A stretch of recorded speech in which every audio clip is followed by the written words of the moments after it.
दोस्तों सऊदी अरब लगता है नींद से जाग गया है, तभी तो इजराइल पर भड़कता हुआ नजर आया है। जी हां दोस्तों, बिल्कुल आपने सही सुना। सऊदी अरब को लेकर लगातार इस्लामी देशों में ना होने की बात की जाती है शामिल। ईरान से लेकर हमास तक सऊदी अरब को जगाने की बात कर रहा था। इस पूरे दौर में अब सऊदी अरब की एंट्री हो चुकी है।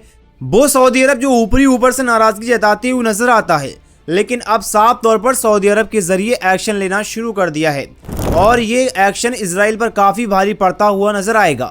दरअसल दोस्तों, इजराइल अपनी हरकतों से बाज नहीं आ रहा है। हर दिन नए बखेड़े, नए हथकंडे लाता हुआ दिखाई देता है। कहा जा रहा है कि सीरिया के दक्षिणी इलाका सुबीदा में दो कबीलों के बीच खूनी लड़ाई चल रही है। वहीं सीरिया में जुलानी की अंतरिम गवर्नमेंट ने सुबीदा इलाके में 2 टैंक के साथ अपने लड़ाकों को उतार दिया। इन लड़ाकों पर इल्जाम है कि वह इलाके में शांति स्थापित करने के बहाने इजराइल के सपोर्टर ड्रूज कबीले के लोगों की हत्या कर रहा है। बीते सोमवार को इजराइल ड्रूज कबीले के समर्थकों ने सीरियाई इलाकों के टैंक पर भीषण हवाई अटैक किया।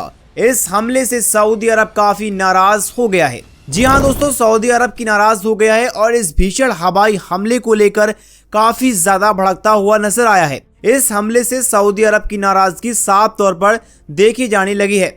दरअसल सऊदी अरब के विदेश मंत्रालय ने एक बयान जारी करते हुए इजराइल की अटैक की कड़ी निंदा कर डाली है। जुलानी सरकार के सुबेदा मिलिट्री एक्शन के सीरिया की सेफ्टी के लिए कई कदम उठाए हैं। उन्होंने कहा है कि जो हरकत इजराइल कर रहा है, इस तरीके की हरकत को बर्दाश्त नहीं करेगा सऊदी अरब, जो इजराइल के जरिए की जा रही है। दरअसल सीरिया के सुबीदा इलाके में दोस्तों ड्रूज और बेडोन कबीले के बीच खूनी लड़ाई चल रही है। इस हमले में लगभग 100 लोगों की जान चली गई है और मौत हो गई है, जिनमें ज्यादातर ड्रूज कबीले के लोग हैं। बीते सोमवार को इजराइल ने सीरिया के अंदर हवाई हमले को लेकर सीरियाई लड़ाकों के टैंकों को तबाह कर दिया और इस हमले के बाद इजराइल की रक्षा मंत्री ने एक बयान जारी करते हुए कहा कि वह ड्रूज कबीले पर अत्याचार नहीं होने देंगे और इजराइल के बॉर्डर से लगे दक्षिणी सीरिया में सैनिक जमावड़े को बर्दाश्त नहीं करेंगे।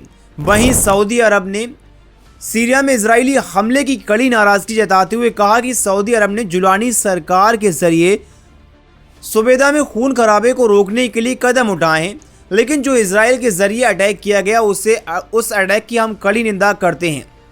मंगलवार को बता दें दोस्तों, सऊदी अरब के विदेश मंत्रालय ने बयान जारी करते हुए सीरियाई सरकार के जरिए अपने देश की सीरिया की अंतरिम सरकार और स्थिरता बनाए रखने की, शांति बनाए रखने की बात कही है और कदम भी उठाए हैं। वहीं हालात को बिगड़ते देख सीरिया के रक्षा मंत्री मुरहफ अबू कसरा ने बयान जारी करते हुए कहा कि अब पूरी तरह से सीजफायर लागू कर दिया गया है। साथ ही उन्होंने ये भी कहा है कि उनकी सेना तब तक फायर नहीं करेगी जब तक उन पर हमला नहीं होगा। वहीं इजराइल के प्रधानमंत्री बेंजामिन नेतन्याहू और रक्षा मंत्री इजराइल कर्ट्ज ने कहा है कि सुबेदा में सीरियाई सरकार जिन हथियारों के साथ पहुंची थी, उन्हें तबाह करने का आदेश दे दिया गया है। बयान में कहा गया है कि सीरिया के ड्रूज समुदाय के साथ हमारा गहरा भाईचारा है।